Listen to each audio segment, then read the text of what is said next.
In this video, we are going to be solving an Euler Buckling problem. So in the problem statement, it's going to be a 12-foot wooden rectangular column that has the dimensions shown below, which is a 4-inch by 2-inch cross-section. And we have to find the critical load that is going to make this system buckle with a pin-pin support.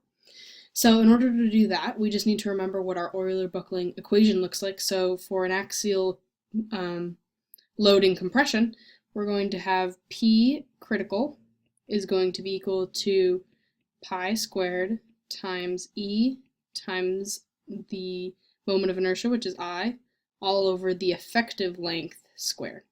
So in this problem, since we're given the elastic modulus, we just need to go ahead and solve for I and also solve for the effective length. So to start off with this problem, since we don't know which axis it's going to buckle about, we'll find the I for both of the axes. So if we take a look at this cross section, we are going to find the I about this axis that acts about the the y axis. In this case, this is going to be called I, y, y.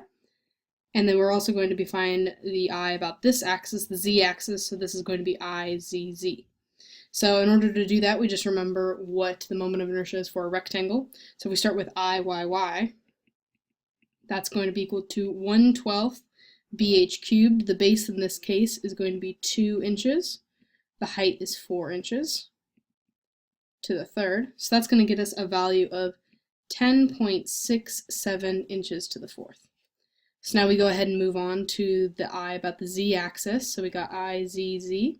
It's going to be equal to 1/12. And now this is just going to be the opposite. So now our base is now 4 inches times 2 inches is the height.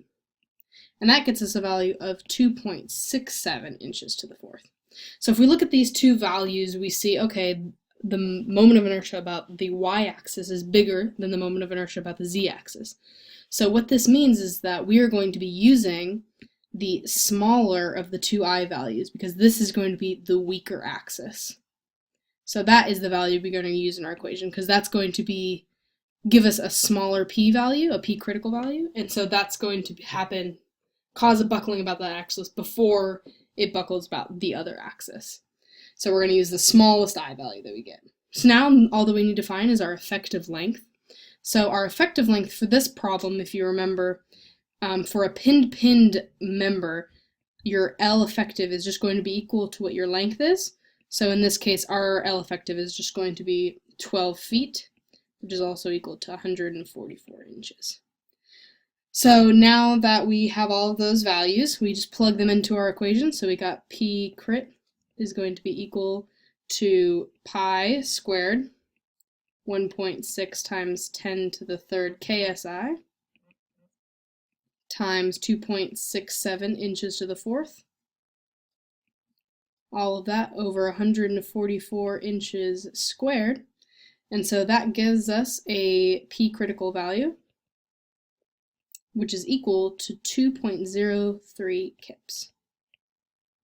And so that will be our final answer.